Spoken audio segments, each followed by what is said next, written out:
기도하겠습니다. 존귀하신 아버지 하나님 감사합니다.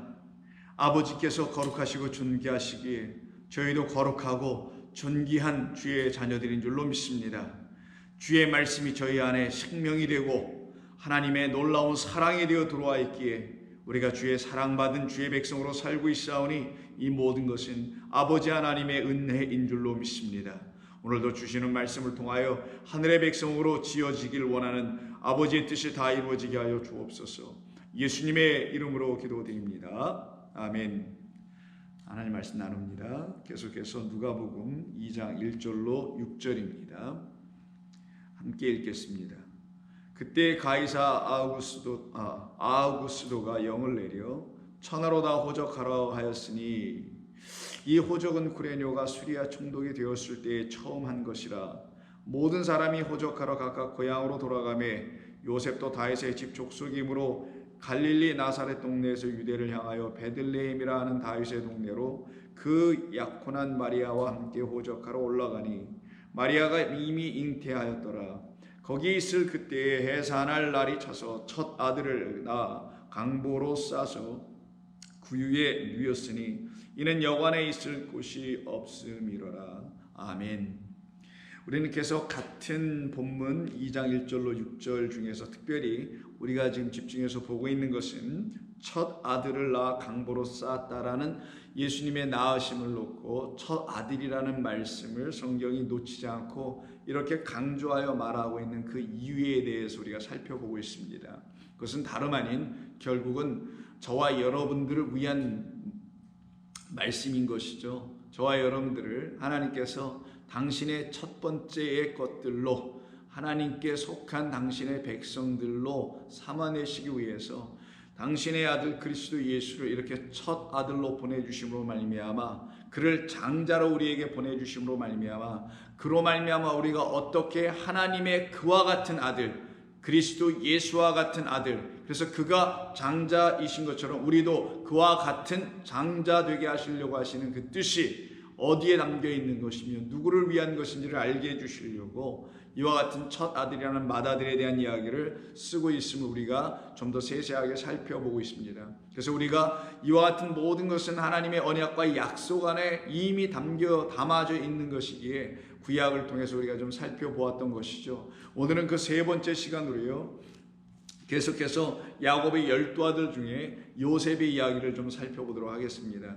요셉은 말 그대로 그 야곱의 11번째 아들이었음에도 불구하고 그 형제들의 미움이라고 할까요? 시기라고 해야 될까요? 결국 성경이 얘기하려 하는 것은 그 형제들의 무지로 말미암아 그 요셉이 누구인지를 알지를 못하여 그 형제와 지금 화해가 이루어지지 아니하고 오히려 반목이 이루어지고 있는 이런 하나님의 언약에서 벗어나 있는 그 형제들 때문에 죽임당할 수밖에 없는 자로 이 땅에 오시게 될 그리스도를 그려내고 있는 이야기죠.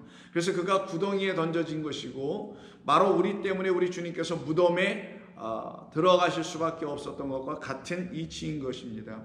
바로 그런데 그 형제인 요셉이 어느 땅에 오게 됐냐면은 애굽이란 땅으로 가게 됩니다. 마치 우리 예수님께서 애굽이란 땅에서 죽임당하셨던 것처럼 이 요셉의 애굽 땅에 가서는 그 애굽에서 죽임당할 수밖에 없는 요셉이 아닌 우리, 바로 그런 우리를 위하여 미리 그곳에 가서 기다리고 있으신 우리 주 예수 그리스도를 그려내는 것이 이제 요셉의 이야기잖아요. 그래서 결국 요셉에게 하나님께서 다 그 뜻을 이루어내게 해주시고 그리고 양식을 맡은 자로 세워주십니다. 그리고는 그에게 두 아들을 애굽에서 낳게 합니다. 애굽이란 이 세상에서 낳은 두 아들이 이제 요셉의 아들 둘이 있는데 그것을 기록한 것이 창세기 41장 51절입니다. 다음과 같이 기록합니다. 요셉이 그의 장남의 이름을 므낫세라 하였으니 하나님이 내게 내 모든 고난과 내 아버지의 온 집을 잊어버리게 하셨다 하며 차남의 이름은 에브라임이라 이름을 하게 되는데 그렇게 이름을 정해준 뜻은 이유는 하나님이 나를 내가 수고한 땅에서 번성하게 하셨다 함이었더라 라고 하더라는 거예요. 그런데 여기가 다 어디입니까? 애굽이라는 거예요. 자, 애굽은 세상을 상징화하는 곳이고 대표하는 곳입니다. 애굽은 어떤 곳이어야 되냐? 우리에게 있을 고난을 우리가 하나님의 아들 곧 하나님이 원하시는 열매가 되기 위한 과정으로서의 애굽이어야 된다는 거예요. 그것을 가르쳐주기 위해서 첫 번째 아들을 므낫세로 주셨다는 걸 말하는 것이며, 그래서 므낫세를 통하여 애굽에서 있었던 모든 고난을 잊게 하겠다라는 거예요. 근데 그때 잊을 수 있다라는 말은 그 고난의 문제가 해결되어야만 잊어지는 거겠죠. 고난이 여전히 남아있으면 그 고난을 잊을 수가 없지 않겠습니까? 그 고난이라는 게 뭐냐면 성도로 지어져 가는 겁니다. 그 과정을 얘기하는 거예요. 근데 성도로 지어지지 아니하면 우리는 여전히 고난을 당할 수밖에 없어서 므낫세 수준으로 계속 남게 되는 거예요. 그런데 그 고난을 통과하고, 즉 우리가 애굽이라는 세상에서 하나님의 말씀으로 다시 지어져 가기 위해서 애굽적인 모든 것들이 우리에게서 사멸, 멸망, 완전히 사라지게 하게 하시려고 하시는 하나님께서 일하심이 우리 가운데 나타날 때 저와 여러분들 안에는 하나님이 주시는 고난을 받습니다. 오해하지 마십시오. 하나님 우리에게 고난을 주시는 분이라는 걸 얘기하는 게 아니라 하나님의 뜻대로 지어져가는 과정에서 우리 안에 있는 더럽고 가증한 것들이 빠져나가고 괴멸당해야 될 일들이 일어나야 되는데, 이 일이 바로 저와 여러분들에게는 이 세상에서의 고난이 아니라, 드러나는 고난이 아니라 우리 가운데 일어나게 될 영적 고난이라는 거예요. 우리 안에 있는 더러운 귀신들이 죽어나가야 되고, 결국은 누가 죽는 거냐? 우리가 죽음으로 끝이 나야 된다는 겁니다. 어떤 죽음? 우리 육신의 인간의 마음의 생각들이 완전히 죽고 나는 이제 아니 됩니다라고 자기 포기를 선언해버리고 자기 부인이 완전히 일어나게 하는 그런 고난을 말하는 거예요. 그 고난을 온전히 다 받아야만이 므낫세의 삶이 끝나게 되는 거예요. 그래서 고난을 잊어버리게 됐다라는 말과 잊어버릴 수 있다라는 말은 새로운 것이 들어왔기 때문인데, 그 새로움을 두 번째 아들인 에브라임으로 설명한 겁니다. 에브라임은 많은 열매를 맺다예요.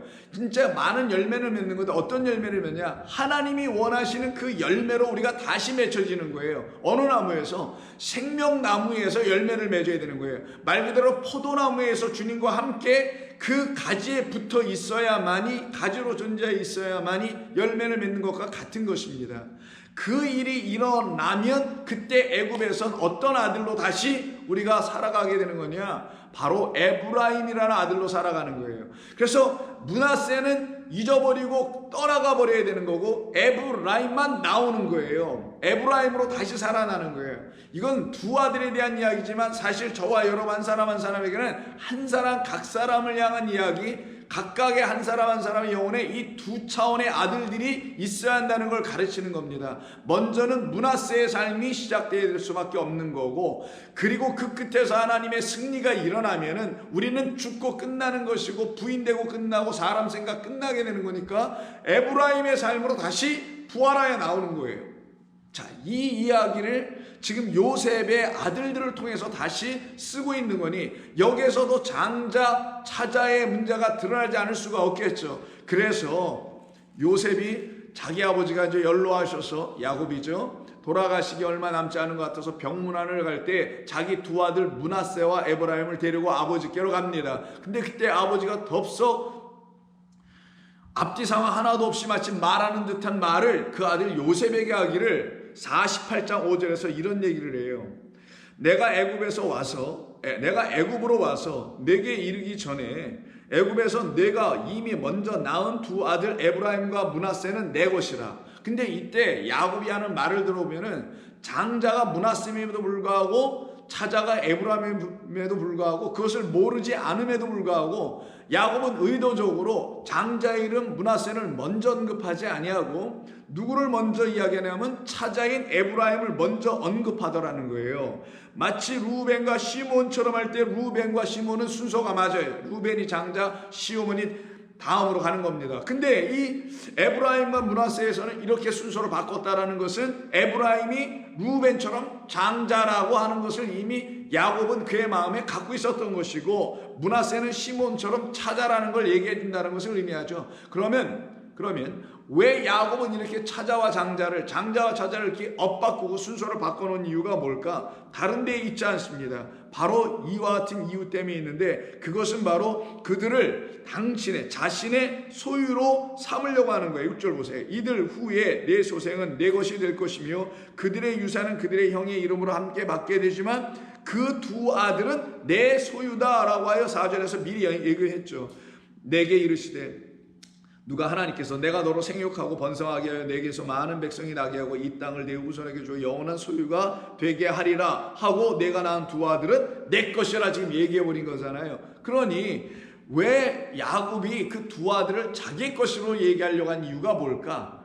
그 자기의 아들 12아들 안으로 들어가게 하여 그 아들을 통하여 또다시 마치 유다의 두 아들들이 그런 것과 같이 마찬가지로 베레스에서 나오잖아, 장자로. 똑같이 이 두 아들을 통해서도 하나님께서 하시는 장자 이야기가 이 안에 있기 때문에 야곱이 지금 이 두 아들, 요셉의 아들이고 자기에게는 손준데도 불구하고 아들로 복속시키려고 했던 것은 하나님의 구원의 섭리와 뜻이 무엇인지를 말해주려고 한다라는 거예요. 그래서 요셉에게 그걸 다시 얘기해 줌으로써, 사실 요셉에게 얘기해 준다기보다는 우리들에게 얘기해 주심으로 이 하나님께서 우리를 향하여서 당신이 우리를 장자로 삼으시려고 하신다는 하나님의 그 뜻이 어떻게 계속해서 이루어지는지를 보여주려고 하는 것이겠죠.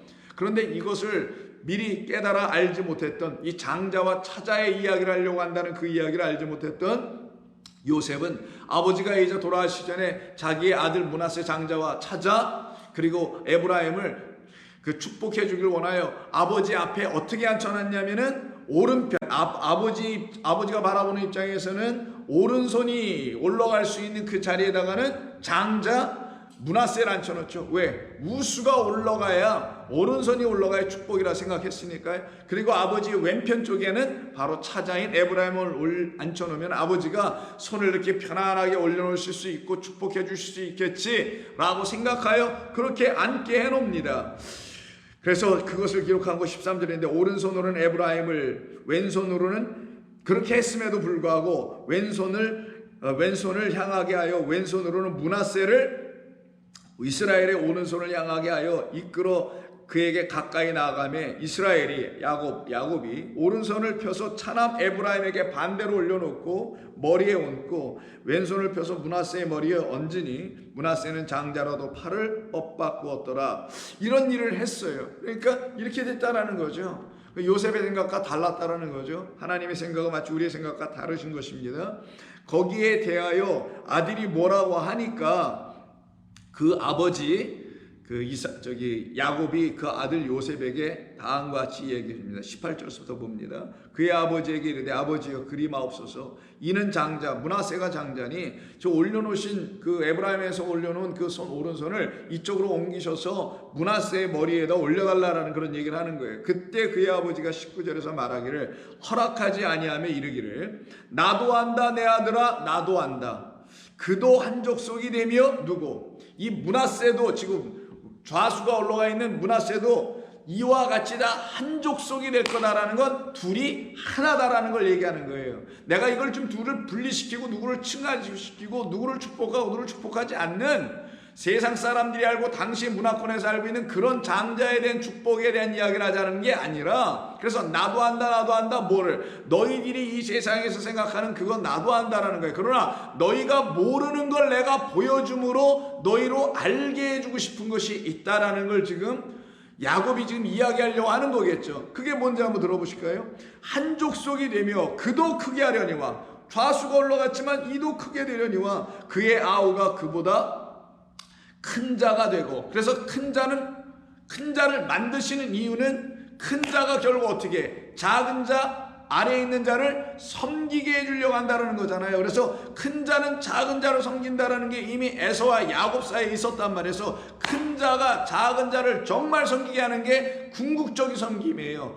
에서가 그 동생인 야곱을 섬겨내는 것 같아 보이지만 모양새는 그래요. 왜? 이제 오른손이 올라가고 장자가, 사람들이 말하는 장자는 자기 자신에서지만 하나님이 아버지가 인정해 준 장자는 그 집안에서 진짜 장자는 자기가 아니라 야곱이란 말이에요. 그러면 진짜 장자인 야곱이 이를 섬겨줘야 된단 말이에요. 세상의 방식으로는 자기가 섬겨야 된다는 말로 큰 자가 작은 자로 섬기는 걸 들을 수밖에 없으나 이게 오해인 거고, 하나님의 나라와 아버지의 나라에서는 진짜 큰 자는 아버지가 자격 없는 우리라는 야곱들을 자격 있는 하나님의 백성 장자로 삼아 내어주시는 그 은총과 긍휼과 은혜로 말미암아 내가 이렇게 된 것은 오직 긍휼과 자비로 인한 것인 것을 깨달아 알았으니, 내가 이걸 거저받았으니 거저줘야 된다는 것을 아는 그런 야곱들은 정말 큰 자가 되어 작은 자, 과거에 나도 저렇게 작았었는데 작은 자 누구누구를 아무개를 섬길 수 있는 자로 만드는 거예요. 그래서 이게 똑같은 얘기를 하는 겁니다. 야곱이 그거를 자기의 삶에서 이미 경험했잖아, 형 에사의 그 관계 속에서. 그래서 19절에서 아버지가 나도 안다 내 아들아, 그도 한 족속이 되며 므낫세도 그도 크게 되려니와 그러나 그의 아우가 그보다 큰 자가 되고 그의 자손이 여러 민족을 이룰 것이다. 결국은 큰 자가 작은 자로 섬기게 하는 그 일을 이루시게 한다는 것이죠. 그러나 이 둘은 서로 나눠진 둘이 아니라 사실은 하나이다. 그 하나 안에서 둘로 나누어 설명해 주심으로 우리의 옛 모습과 새 모습, 옛사람과 새사람, 겉사람과 속사람, 하나님을 알지 못하는 애굽에서의 사람과 하나님을 알게 되는 광야에서 새로 지어지는 이 두 존재를 너희들이 이 두 존재를 다 가져야만이 이것을 통하여 하나님의 일하심의 그 완전한 하나의 백성, 한 민족이 되는 것이다 라는 걸 지금 가르쳐 주시는 거란 말이에요. 그러기에 이와 같이 일을 하셨던 거죠. 그 아버지 야곱은 그날의 20절 봅니다. 그들에게 축복하여 이르되 이스라엘이 너로 말미암아 축복하기를 하나님이 내게 에브라임 같고 므낫세 같게 하시리라 하며, 똑같이 얘기하잖아요. 친해지는 게 얘기하는 게 아니니까 이거는 에브라임을 므낫세보다 앞세웠더라 라는 말이 하나 더 들어가요. 근데 이때 이거를 그냥 읽어보면 에브라임을 므낫세보다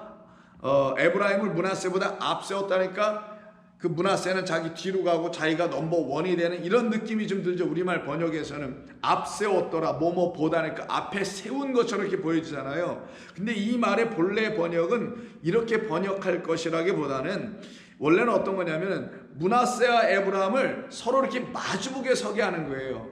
므낫세가 여기 있습니다. 근데 에브라임 여기인데 등을 돌리고 이렇게 있으면 1번, 2번, 3번, 4번, 그래서 1등, 2등, 3등, 4등 달리기에서 맨 앞에 오면 1등, 뒤에 있는 애가 1등의 등을 보고 있어야 되잖아요. 그럼 서로 이렇게 등을 마주 보고 있어서 마치 에브라임이 므낫세보다 앞서 있는 것처럼 보이잖아요. 근데 본래 원문은 이런 것의 의미입니다. 에브라임과 므낫세가 서 있는데 서로 등을 바라보는 자가 아니라 얼굴을 서로 바라보는 걸로 서 있어요. 서 있다, 세워졌다라는 거예요. 어떻게 세워놨느냐? 그 므낫세의 얼굴 앞에 세워놨다고 되어 있어요. 원래 본문에는. 그래서 파님이라는 단어를 갖다가 이걸 뭐뭐 앞에, 뭐뭐의 면전에서, 어느 얼굴 앞에서라는 의미인데, 이거는 마치 1등, 2등, 장남, 차남 이런 것처럼 순서대로 지금 이제 그려놨는데, 여기 본문 우리말 번역은 사실은 그렇지 않아요. 에브라임을 세워놨는데 누구의 얼굴 앞에 세워놨냐? 므낫세의 방향의 얼굴 앞에 세웠으니까 이게 아니라 이거란 말이에요. 서로 얼굴을 마주보게 하는 거. 그럼 왜 이렇게 세워놨냐고요? 그럼 여기 번역은 완전히 달라지는 거죠. 우리말 번역으로 보면은 마치 이건 장남, 차남 분명히 딱 선을 긋고 서열을 등 위를 등급을 차서를 이렇게 분명히 정해놓은 것처럼 보이잖아요. 근데 성경은 그렇지 않습니다. 그러면 성경이 전부 다 오해가 돼요. 진리로 한 말씀으로 깨달을 수가 없어요. 우리가 알고 있는 진리 뭡니까? 얼굴과 얼굴을 맞대게 하는 거예요. 그럼 므낫세는 뭐고 에브라임 뭐냐? 므낫세는 율법을 상징하는 거예요. 우리의 옛 모습을 보여주는 겁니다. 옛 모습을 왜 율법으로 얘기하냐? 우리 인간의 마음과 생각으로 하나님이 지어놓으신 것을 보거나 하나님께서 써주신 하나님의 법, 율법을 계명 이런 등등을 취하면 이 모든 것이 우리에게 어떤 역할을 하냐? 우리에게 명령하여 이걸 지키게 하는 율법의 종노릇하게만 만들었는 거예요. 그걸 므낫세로 얘기하는 거예요. 근데 이 므낫세가 계속 살아있고 이 므낫세가 장자가 되어 계속 원기왕성해야 될까? 뭐 혈기왕성해야 될까? 그런다면은 이 에브라임 성경에서 어떤 의미? 하나님의 진짜 장자가 될 존재, 복음을 상징하는 거란 말이에요. 므낫세 끝나고 애굽에서 삶의 그 고난 끝나고 하나님의 많은 새 열매, 즉 율법이 열매 맺으려고 하는 복음. 므낫세라는 우리 옛사람이 열매 맺어야 될 하나님의 속사람, 새사람, 그리스도의 새로운 피조물, 이게 이루어져야 되는데 므낫세가 만약 그렇지 못하다면, 그렇게 죽지 않고 그냥 계속 남아있다면 이게 안 되잖아요. 그래서 이게 서로 얼굴을 맛보여주게 함으로 어떤 역할을 좀 하려고 하는, 어떤 것을 설명하냐면, 므낫세는 에브라임을 위하여 이미 존재하고 있는 것인데, 이 둘이 서로 얼굴을 맞대고 있어야 둘이 서로 다른 게 아니에요. 이건 다르잖아요. 같은 하나이다. 이건 달라. 1등, 2등이지만 같이 바라보고 있으면 서로 하나다라는 걸 의미하는 거예요. 그래서 므낫세와 에브라임을 서로 바라보게 놔두신 거고요. 므낫세가 겉에 얼굴이라 한다면 그 겉에 얼굴이 드러내 주려고 하는 진짜 안에 있는 거, 얼굴 끝나고 겉에 거 끝나면 안에 거 이제 보여야 되는데 그 안에 게 바로 에브라임이다 라는 걸 서로 대화해 주는 거고, 에브라임은 나는 므낫세 안에 있었던 그 안에 있는 것이었는데, 그 안에 있는 그 율법 안에 있는 복음이고 진리였는데, 이것이 므낫세가 떠나가 주니까 내가 거기서 나올 수가 있었다라고 서로 바라보며 율법과 복음이 서로 대화하며 하나님의 은혜와 진리를 들추어 내게 되는 거예요. 이게 바로 저와 여러분의 믿음의 신앙의 여정과 삶 속에서 나타나게 되어야 되는 거예요. 그래야만이 그들이 정말 땅의 장자의 삶이 끝나고 땅의 생각이 끝나고 하늘의 장자인 바로 하나님의 아버지의 생각으로 채워지는 사람이 비로소 되는 겁니다. 그렇게 이 본문을 기록하여 이해할 수가 있게 된다면, 이 본문에서 왜 장자에게 우수가 올라가야 됨에도 불구하고 차자에게 왜 우수가 올라가게 하셨는지, 결국은 하나님께서 하시려고 하는 뜻은 율법을 주신 뜻, 므낫세를 먼저 주신 뜻 같은 말이죠. 율법을 먼저 줬고 므낫세를 먼저 주잖아요. 그 뜻은 진짜는 여기 에브라임이라는 복음에 목적하고 있다, 그 복음을 지향하고 있다라는 걸 가르쳐 주는 거예요. 그래서 복음 쪽으로 오른손이 올라가게 되어지는 이야기가 이 야곱의 이야기 속에서 다시 한번 나오므로, 우리가 생각했던 그래 율법 지켜야지, 율법은 만약 그런 거 하나님의 계명이니까 철저히 지켜야지 라고 하는 그런 차원에만 여전히 머물러서 그걸 지켜보려고 애썼던 예수님 당시의 바리새인이나 등등 종교인들 같은 수준으로 우리가 만약 똑같이 떨어져 버린다면은 우리는 어떤 걸 들고 지키게 되냐면, 당시의 유대교 안에서는 율법을 들고 지켰지만 기독교는 뭐 율법을 들고 지킬 수는 없을 테니 야 십계명은 뭔지 모르지만 그냥 그 정도로는 해야 될 거야 라고 스스로 어떻게 보면 타협을 하고 끝날 수 있지만, 사랑이라는 걸 가지고 막 돌아다니면서 사람 사랑하는 게 마치 하나님의 계명을 완전히 이루는 것처럼 생각을 하죠. 왜? 예수님이 제자들의 발을 닦아줄 때 이런 얘기 하셨잖아요. 너희가 서로 사랑하라. 그러니까 이게 밖에 나가서 사람들 막 사랑하라 그러면 세상이 너희가 내 제자인 줄을 알리라 이렇게 돼 있어요. 근데 그 말을 오해했잖아요. 대부분은 어떻게 오해했어요? 서로 사랑한다라는 말이 밖에 나가서 막 사람들을 사랑하면 세상이 이 교회를 하나님이 진짜 사랑하는 교회요, 이 세상이 영향력을 행사하는 교회요, 뭐 쓰임 받을 수 있는 교회요, 뭐 등등의 교회요, 도움 있는 교회, 필요한 교회요 라고 세상이 말할 수 있도록 하기 위한 그런 사랑들을 하는 것으로만 사랑을 이해하고 있지 않습니까? 물론 그렇게 목적하지 않았다 할지라도 결과는 그렇게 나오고 있잖아요. 세상이 교회를 그런 식으로만 이해하고 있으니까. 근데 이때 서로 사랑하는 게 뭐예요? 예수님께서 왜 서로 사랑하라냐고요, 제자들을. 그럼 제자들끼리만 사랑한다는 말처럼 들리는데 왜 그렇게까지 말씀하신 이유가 뭡니까? 근데 이렇게 서로 사랑하면 밖에 있는 세상이 너희를 보고 내 제자인 줄 안다고까지 하신 말의 의미가 뭐냐고요. 그건 다름이 아니라 너희가 서로 바라보고, 율법이 된 자는 복음이 된 자를 바라보고, 복음이 된 자는 아직 율법 차원에 있는 자를 바라보고 어떻게 해요? 서로 사랑하라. 사랑 안에는 이 은혜와 진리를 들춰내는 능력이라는 하나님의 권세가 있단 말이에요. 사랑이라는 건 하나님의 은혜로 말미암아, 하나님의 긍휼로 말미암아 내가 어떻게 구원받았는지에 대한 하나님의 구원의 이야기를 들은 것이고, 그 이야기를 들었을 때 하나님의 사랑의 이야기를 동시에 들은 거란 말이에요. 하나님의 사랑 이야기하고 구원의 이야기가 별개 서로 다른 게 아니니까, 하나님께서 나를 어떻게 구원하셨는지는 하나님께서 나를 이렇게 지극히 사랑하셨기 때문에 구원하신 거라는 것과 같은 말이니까요. 그러니 서로 사랑한다는 건 하나님의 구원의 섭리를 서로에게 이야기하며 서로가 같이 구원을 받을 수 있는 사람들이 될 때, 너희들을 보고 세상이 저희 사람들은 진짜 예수님의 제자구나. 어떤 의미에서 제자? 그 진리와 은혜와 생명과 말씀과 길로 오신 그 분의 제자 맞네 라고 하여 세상이 알지 못하는 그것을 너희들을 보고 그들이 알게 될 때 그들이 너희에게 와서 물을 것 아니냐, 당신들이 갖고 있는 게 도대체 무엇이냐고 라고 하면 복음이 자연스럽게 전해질 거 되지 않겠습니까? 그런 일이 지금 여기에서 지금 일어나야 한다는 걸 얘기하는 것 뿐이에요. 그래서 므낫세와 에브라임은 그런 의미가 있다는 것을 여러분 이번 기회에 다시 들으셨으니까 꼭 잊지 마시고, 므낫세와 에브라임은 서로 같은 것이다. 다른 것 같지만 같다. 므낫세는 어떤 의미에서 에브라임 같냐? 이미 에브라임을 그 안에 품고 있다. 왜? 므낫세가 율법이요, 에브라임이 복음을 상징하는 것이기 때문에. 그래서 결국은 하나님은 므낫세를 버리는 게 아니라 므낫세로 말미암아 나와야 할, 즉 율법으로 말미암아 우리에게 반드시 들려져야 할 하나님의 사랑의 복음, 그리스도의 은혜의 복음을 반드시 들어야 한다는 차원에서 오른손을 에브라임에 올려놓은 것은 그렇게 들은 자를 에브라임이라고 하는 것이고, 그렇게 들은 에브라임을 장자라고 했다는 것이고, 그 장자는 애굽이라는 세상의 장자와는 달리 하나님의 장자들이 되는 거예요. 하나님의 것이 되는 거예요. 진짜 하나님의 것은. 이게 우리를 그렇게 만들어 가시기 위한 하나님의 처음부터 끝까지 변치 않는 계획이시란 말이에요. 섭리이고. 그럼 이것을 깨달아 알게 됐을 때 여러분을 하나님께서 구원하시려고 하신 하나님의 뜻이 무엇인지를 철저히 알게 될 거 아니겠어요? 그래서 출애굽기 5장에 들어가면은 3장에서 출애굽기 보면 실면은 모세를 불러내죠. 떨기나무에서 불꽃처럼 임하셔서는 그를 불러내 그에게 새로운 사명을 줍니다. 뭡니까? 가서 내 백성 데리고 나오라는 것이죠. 그 이스라엘 백성들이 지금 애굽 땅에서 종살이하고 있는데 그들을 끌어내라는 거예요. 이유는 단 하나라는 것을 가서 바로에게 알려줘라. 무엇 때문에 이렇게 하냐면 4장 22절에서 다음과 같이 가서 얘기하라고 얘기했습니다. 너는 바로에게 이르기를 여호와의 말씀이 이런 것이니 잘 들으라. 여호와 하나님께서 나에게 이런 말씀을 주셔서 너에게 지금 보낸 건데 너는 이 말을 듣고 빨리 행동에 취하라 라고 하는 말로 지금 바로에게 얘기하는 게 이런 말이에요. 이스라엘은 내 아들, 내 장자라. 마침표. 하나님께서 이스라엘을 당신의 장자로 딱 삼아 놓으셨다라는 거예요. 그때 이스라엘이 누굽니까? 야곱의 12아들로 이루어진 그들을 이스라엘이라고 하는 거예요.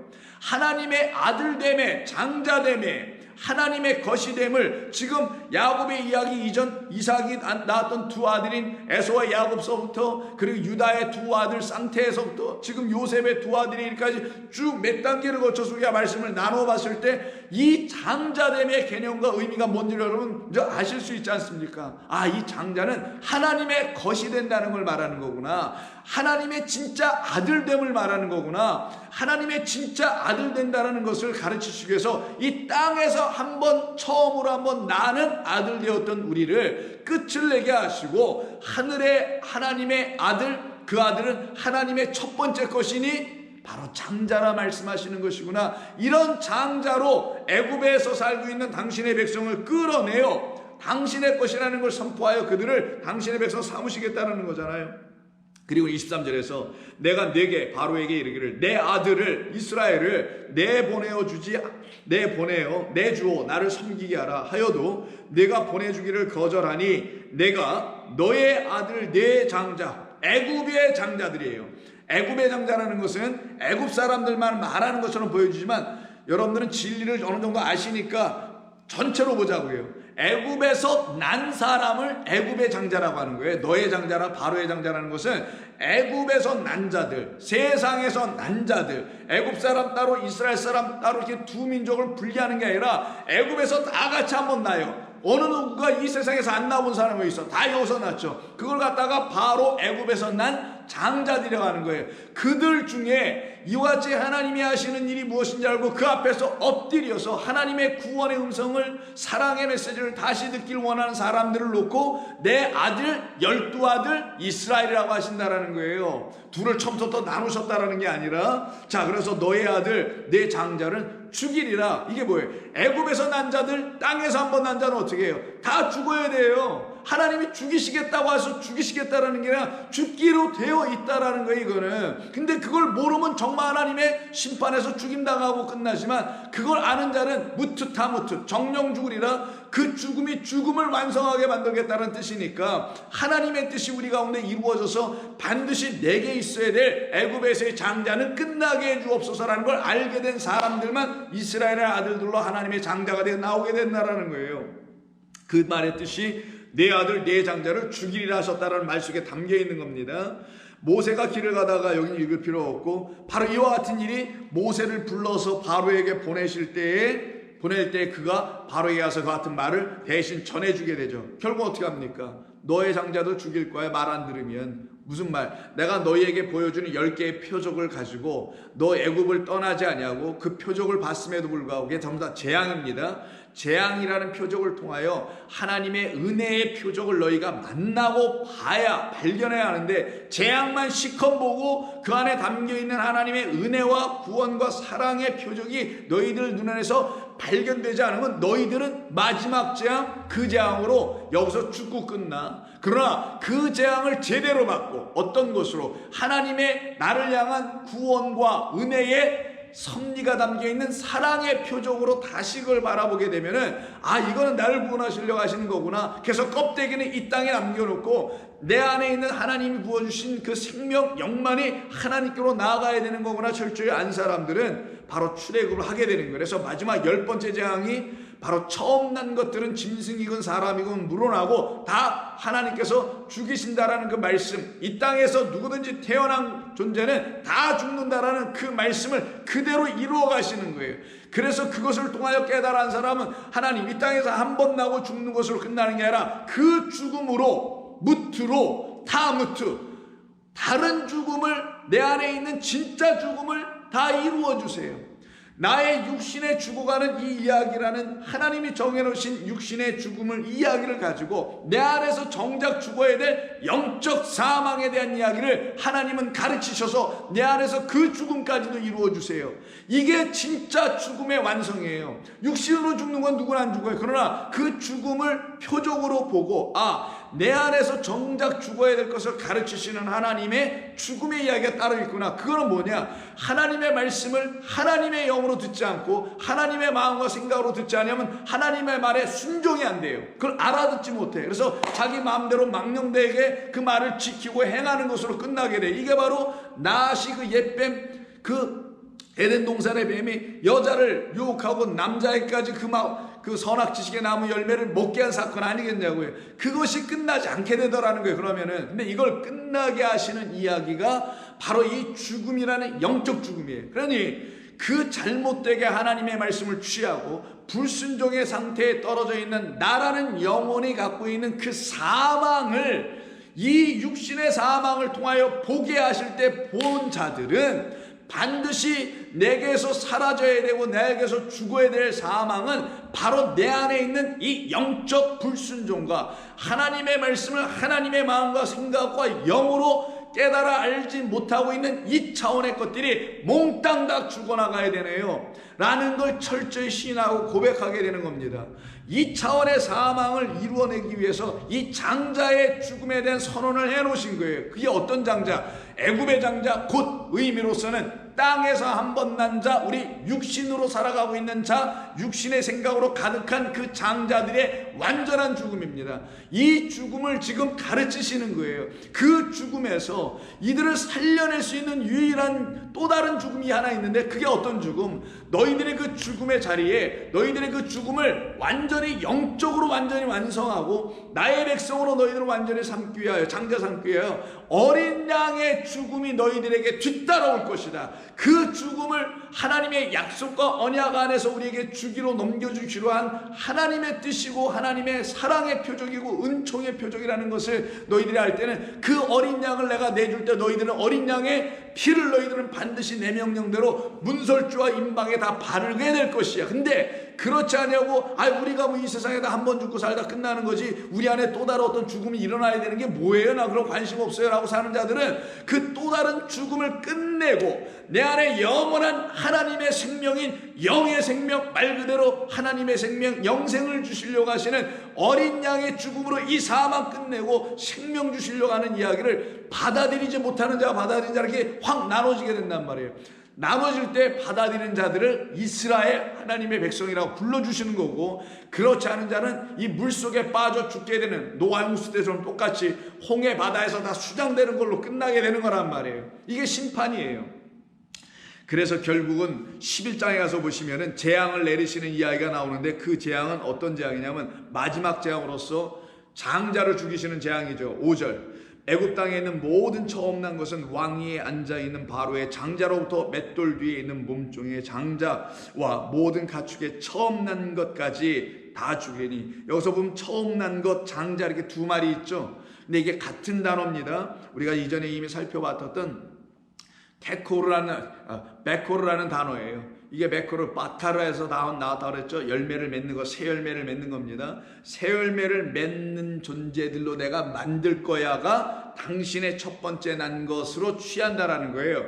자, 이 일을 말해줬는데도 불구하고 그들이 어떻게 해요? 거부해버리죠. 듣지 않습니다. 그래서 12장 13절에 가면 내가 애굽 땅을 칠 때 그 피가 너희가 사는 집에 있어서, 이때 그 피는 어린 양의 피입니다. 너희를 위하여 표적이 될지라 내가 피를 볼 때 너희를 넘어가리니 재앙이 너희에게 내려 멸하지 아니하게 될 것이다 라고 말씀해주는 그 피를 그 앞에 5절에서 너희는 어린 양을 흠없고 1년 된 수컷으로 하되 양이나 염소 중에서 취하고 그것을 잡아 그 피를 7절 양을 먹고 그 피를 집 좌우 문설주와 임방에 바르라 라는 말씀을 하죠. 그리고 그 피가 있는 집은 재앙을 받지 않고 그들은 살아난다라는 거예요. 근데 이때 살아난다는 게 육신으로 살아난다는 정도의 차원의 문제가 아니에요. 이거는 물론 당연히 육신으로 살아났겠죠. 근데 그들은 영적으로 살아났다라는 거예요. 그들의 안에 하나님의 그 어린 양을 통한 생명을, 물피 성령이니까 하나님의 영을 그들에게 부어주심의 사건이 일어났음을 지금 성경이 증거하여 알려주고 있었던 겁니다. 같은 12장 23절 보세요. 여호와께서 애굽 사람들에게 재앙을 드디어 내리십니다. 내리려고 지나가실 때 문 임방과 좌우 문설주의 피를 보시면 여호와께서 그 문을 넘으시고 말하는 자에게 너희 집에 들어가서 멸하는 자에게 너희 집에 들어가서 너희를 치지 못하게 하실 것이라 라고 분명히 말씀해 주십니다. 29절 드디어 재앙을 시작하십니다. 밤중에 여호와께서 애굽 땅에서 모든 처음 난 것 장자예요. 곧 왕위에 앉은 바로의 장자로부터 옥에 갇힌 사람의 장자까지와 가축의 처음 난 가축의 장자들을 다 치심에 그 밤에 바로와 모든 신하와 모든 애굽 사람이 일어나고 애굽에 큰 부르짖음이 있었으니 이는 그 나라에 죽임을 당하지 아니한 집이 하나도 없었습니다. 땅에 있는 자들은 다 죽는다라는 거예요. 하나님의 말씀을 듣지 않는 자들만 죽는다는 의미도 있지만 땅에 있는 자들의 죽음을 가르치는 거예요. 땅에서 한 번 난 자들의 그 죽음을 가르치는 거예요. 그 죽음 하나님이 정해놓으신 거라서 사람이 한 번 죽는 것은 마땅히 정해져 있는 것입니다. 성경에 있는 것처럼. 자, 그렇게 정해진 그것을 가지고 진짜 죽음을 가르치는 거예요. 이제는 무슨 죽음? 하나님의 말씀으로 말미암아 우리를 다시 살려내시려고 하는 곧 하나님의 언약 안에 있는 진리, 약속으로 말미암아 우리를 다시 살려내시려고 하는 하나님의 뜻을 이렇게 가르쳐 줄 때에 그 피가 내게 있어야 합니다 라는 걸 깨달아 안 사람과 알지 못한 사람이 나누어져서 알지 못한 사람들, 그들이 불순종하게 되는 거야. 듣지 않으니까, 못 들었으니까. 혹은 그래서 그들은 어떻게 되냐? 죽임을 당할 수밖에 없게 된다는 것을 좀 말하는 겁니다. 33절 애굽 사람들이 말하기를 우리가 다 죽은 자가 되도다 하고 그 백성을 재촉하여 그 땅에 속히 내보내자라고 아우성을 치게 됩니다. 13장 2절 보죠. 이스라엘 자손 중에서 사람이라 짐승을 막론하고 태에서 처음 난 모든 것, 이게 장자입니다. 다 거룩히 구별하여 내게로 돌리라. 이는 그들이 다 내 것이기 때문이라. 그들이 다 이는 내 것이라 하셨느니라. 이것이 하나님이 구원해내시는 방식입니다. 그래서 므낫세와 에브라임을 놓고서도 말씀하셨던 것이에요. 땅의 것, 하나님의 것으로 나눠놓는 겁니다. 이들을 다 어디로 끌고 가시냐? 하나님이 원하시는 그 광야로 끌고 나오는 거예요. 그래서 12절 다시 보세요. 11절부터 13장 11절 여호와께서 너와 네 조상에게 맹세하신 대로 너를 가나안 사람의 땅에서 인도하시고 그 땅을 내게 주시거든 너는 태에서 처음 난 것과 내게 있는 가축의 태에서 처음 난 것을 다 구별하여 하나님께로 돌리라. 수컷은 여호와의 것이니라. 나귀의 첫 새끼는 다 어린 양으로 대속할 것이요 그렇게 하지 아니하면 그 목을 꺾을 것이며 네 아들 중 처음 난 모든 자 장자는 대속받아야 된다는 거예요. 비유로 먼저 쓴 거죠. 장자를 대속, 우리라는 존재들 땅에서 한 번 난 자를 대속해 주겠어. 대신 속죄 속량의 값으로 우리에게 치러주시는 어린 양의 죽음 우리가 받지 않냐면은 우리는 그냥 나귀 새끼, 목 꺾일 나귀, 목이나 꺾여져서 죽임당할 나귀 새끼와 다를 바가 하나도 없는 짐승에 불과하다는 걸 지금 얘기하시려고 하는 거예요. 그러나 너희들을 내가 그렇게 만들지 아니하고 어린 양을 보내요. 그 어린 양이 너희들을 대속하게 할 것이다. 그때 어린 양은 바로 여러분이 아시는 세상 죄를 지고 가도록 하나님께서 미리 예비해 놓으신 하나님의 아들 어린 양 그리스도라는 예수를 말씀하는 것입니다. 15절 그때 바로가 완악하여 우리를 보내지 아니하매 여호와께서 애굽 나라 가운데 처음 난 모든 사람과 모든 것은 사람의 장자로부터 가축에 처음 난 것 같이 다 죽이셨으므로 태에서 처음 난 모든 수컷들은 내가 여호와께 제사를 드리려 내 아들 중에서 모든 처음 난 자를 다 대속할 것이다 라고 하여 그들을 광야로 끌고 나가는 겁니다. 광야로 끌고 나올 때 그냥 끌고 나가지 않네요. 기억나시죠? 요셉의 두 아들이 있었다는 거. 그 두 아들을 지금 야곱의 아들들로 복속 편입시켜버렸죠. 그리고는 그 아들이 결국 어떻게 됩니까? 하나님의 장자들이 되는 거예요. 그래서 요셉이 반드시 이 땅이란 나라에 와서 애굽이란 나라에서 죽어주고 그리고 그 요셉의 죽음을 짊어지고 나갈 우리들을 보시고 미리 요셉의 유고를 반드시 짊어지고 나가도록 창세기에 요셉이 유언해놓고 죽은 거고 그 유언 그대로 13장에서 이스라엘 백성들이 그 밤에 출애굽을 할 때 장자들은 땅에 있는 장자들은 다 죽고요. 하늘의 백성 된 장자들만 다 나가고 있는 겁니다. 땅에 속한 자들이 여기 땅에 계속 남지만 하늘에 속한 자는 에녹처럼 하늘에 소속 하늘에다 자기 이름들이 호적되어 있기 때문에 그들은 다 나가게 되어 있는 거예요. 나갈 때 어떻게 나가냐? 자기들의 힘으로 나간 게 아니라 어린 양의 죽음으로 그 피값으로 피가 그들에게 표적, 증표가 되어 나가는 것, 살아난 것처럼 이 애굽이라는 세상을 나갈 때도 어떻게 나가야 되냐? 누군가의 죽음으로 나간다라는 것을 알려주려고 죽임당하러 온 예수를 예표한 요셉을 그 죽음을 짊어지고 나가게 되어 있는 거예요. 그래서 요셉이 일찍이 그 구덩이에 던져지고 죽임당한 것처럼 미리 창세기 37장부터 그려내지게 내진 거고요. 바로 그 일을 이루려고 19절에서 모세가 요셉의 유고를 가졌으니 이는 요셉이 이스라엘 자손으로 단단히 맹세하게 하여 이르기를 하나님이 반드시 너희를 찾아오시리니 너희는 내 유고를 여기서 가지고 나가라 하였음이라 해서 모세가 그 유골 요셉의 죽음이죠. 그 죽음을 관에다 담고 짊어지고 나가니 그들이 출애굽이 이루어졌다라는 이야기를 하는 겁니다.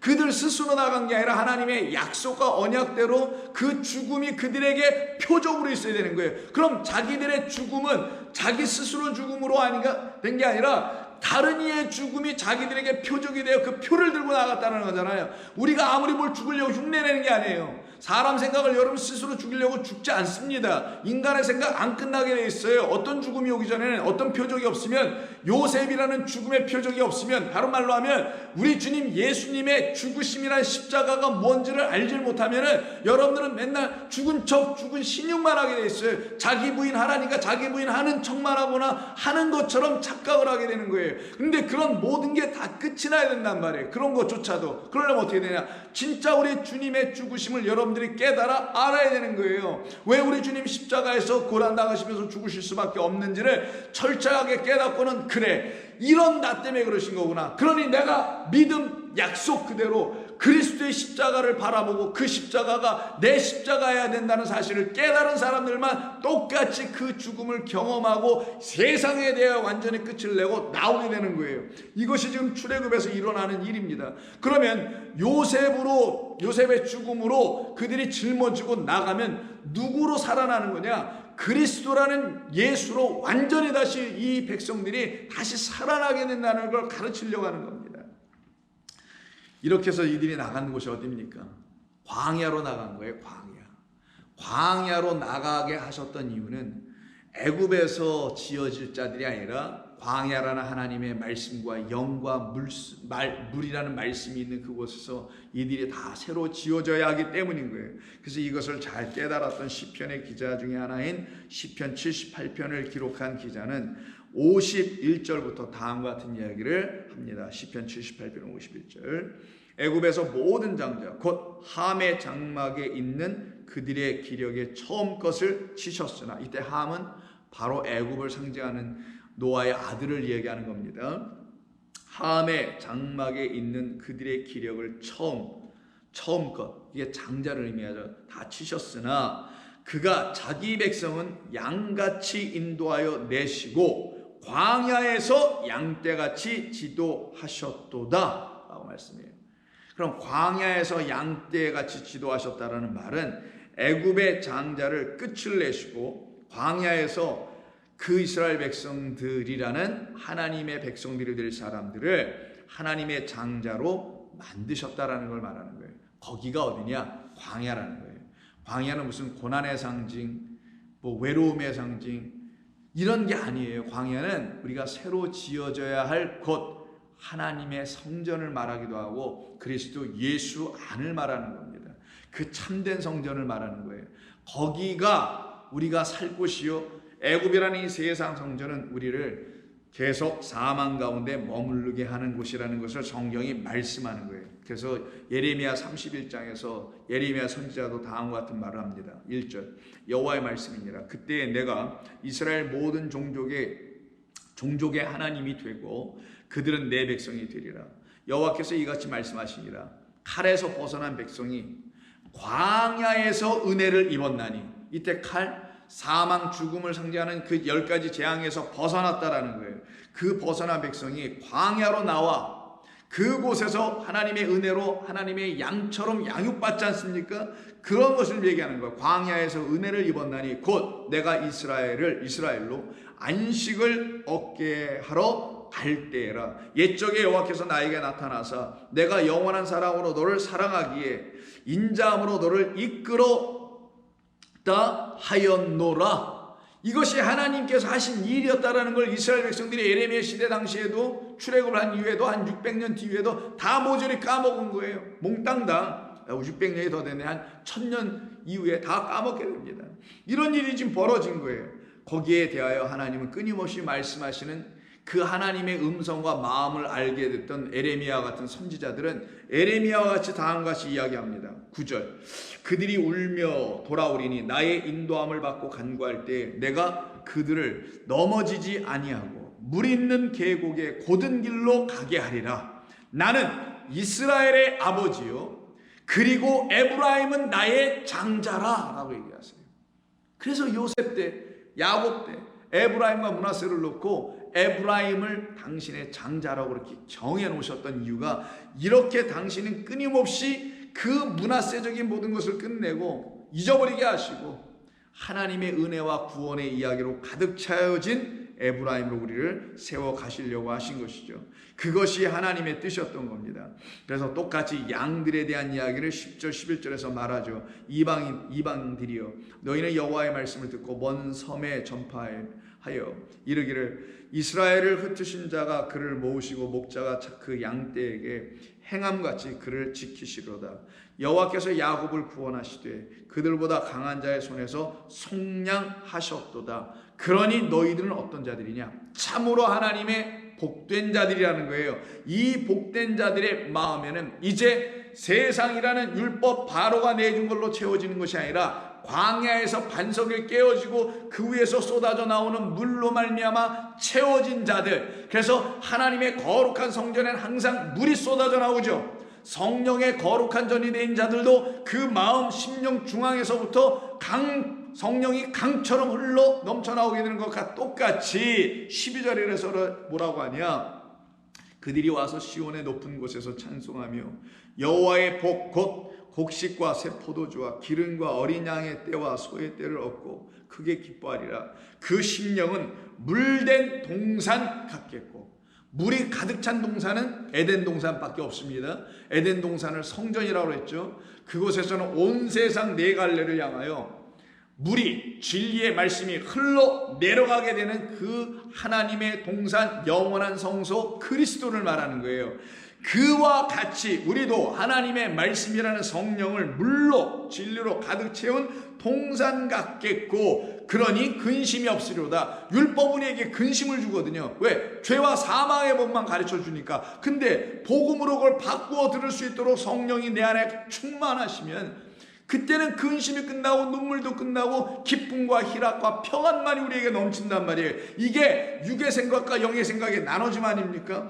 바로 이와 같은 사람들을 놓고 에스겔서 47장 바로 성전에서 물이 쏟아져 나옵니다. 똑같이 47장 1절을 보세요. 그가 나를 데리고 성전 문에 이르시니 성전의 앞면이 동쪽을 향하여 있는데 그 문지방 밑에서 물이 나와 동쪽으로 흐르다가 성전 오른쪽으로 제단 남쪽으로 흘러내려 완전히 사방을 에워싸며 온 세상으로 흘러내려가고 온 세상을 다 마치 물이 바다 덮음같이 충만하게 덮어놓으니 그 바다 생명 없는 곳이 물, 하늘의 물을 만나 성전에서 흘러나오는 물, 그리스도 예수 안에서 나오는 물, 피, 성령이라는 참된 진리의 말씀으로 세상이 살아나는 역사가 그려지는 거라서 8절 그가 내게 이르시되 이 물이 동쪽으로 향하여 흘러 아라바로 내려가서 바다에 이르리니 이 흘러내리는 물로 그 바다의 물이 되살아 나게 될 거고 그 물이 지나가는 곳마다 번성하며 바닷물이 다시 되살아나고 모든 것이 다시 살아난다는 거예요. 그때 12절에 강 좌우 가에는 각종 먹을 구하실 나무가 자라서 그 잎이 시들지 아니하고 열매가 끊이지 아니하고 달마다 새 열매를 맺을 것이요 그 물이 성소를 통하여 나옴이기 때문이라. 성소 하나님의 말씀의 중앙부 그리스도 예수 그 마음으로부터 그 가운데로부터 하나님의 물이 쏟아져 나오는 거예요. 그 물로 말미암아 우리라는 존재들에게 물된 동상 같은 심령이 되어지는 거고 우리가 그럼 그때 우리 심령 안에서 어떤 일이 벌어져요? 새 열매를 맺는 역사가 나오는 거예요. 이때 새 열매를 맺다가 바로 장자라는 바로 베코르라는 단어의 어근인 바카르입니다. 이게 새 열매를 맺는다는 거예요. 이게 바로 우리가 하나님 나라의 그 새하늘과 새 땅의 새 열매인 하늘의 것이 된다는 걸 말하는 거예요. 하나님의 나라의 백성 그 아들 그걸 장자 내 것이라 하셨던 그런 존재들이 우리 된다는 걸 바로 너희들이 새 열매 누구? 나의 장자들이야. 그래서 나의 장자들은 이 성전에서 흘러나오는 물 그리스도라는 예수 성전에서 흘러내려오는 은혜의 말씀 진리의 복음을 들을 때만에 너희들의 심령이 하나님의 성전 안에 있는 같은 물로 채워진 물된 동산과 같은 것이 될 거야. 그때 우리 안에는 바로 어떤 일이 벌어져요? 이 열매를 맺는 거예요.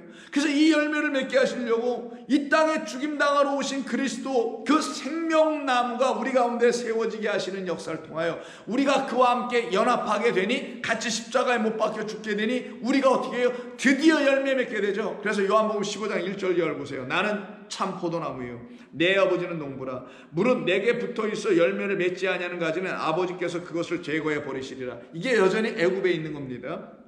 무릇 열매를 맺는 가지는 더 열매를 맺게 하려 하여 그것을 깨끗하게 하시느니라. 너희는 내가 일러준 말로 이미 깨끗하여져 있느니라. 내 안에 거하라 나도 너희 안에 거하리라. 가지가 포도나무에 붙어있지 아니하면 스스로 열매를 맺을 수 없음 같이 너희도 내 안에 있지 아니하면 그러하리요. 나는 포도나무요 너희는 가지라. 그가 내 안에 내가 그 안에 거하면 사람이 열매를 많이 맺나니 누구든 나를 떠나서는 너희가 아무것도 할 수 없느니라. 결국 뭐겠어요? 그리스도 예수 안에 거하는 그 일을, 즉 그 성전 안에 들어가게 하는 그 일을 이루시려고 거짓된 성전이라는 애굽에서 끌어내어 광야라는 그리스도 예수 성전 안으로 끌고 들어와서 거기서 우리를 양떼같이 먹이시고 그리고 우리의 심령이 물된 동산같이 만들어 오셔서 우리를 하늘의 장자로 삼아내시는 겁니다. 그래서 우리는 반드시 애굽에서 나와 광야에서 하늘의 장자로 빚어지고 만들어져야 하는데 그곳이 어디냐? 그리스도 예수 안에 있는 생명의 말씀입니다.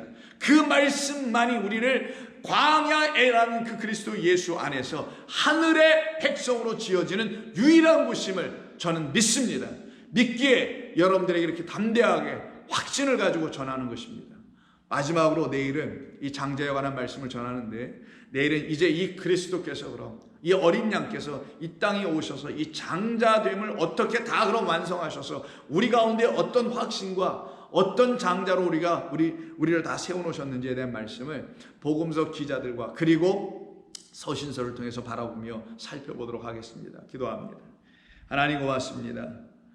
저희가 하나님의 말씀을 저희들의 생각으로 생각하면 하나도 무슨 말인지 알 수가 없는 그런 사람들이기에 우리가 때로는 우리의 마음과 생각으로 하나님의 말씀을 읽어보려고 하는 유혹에 빠질 때가 있습니다.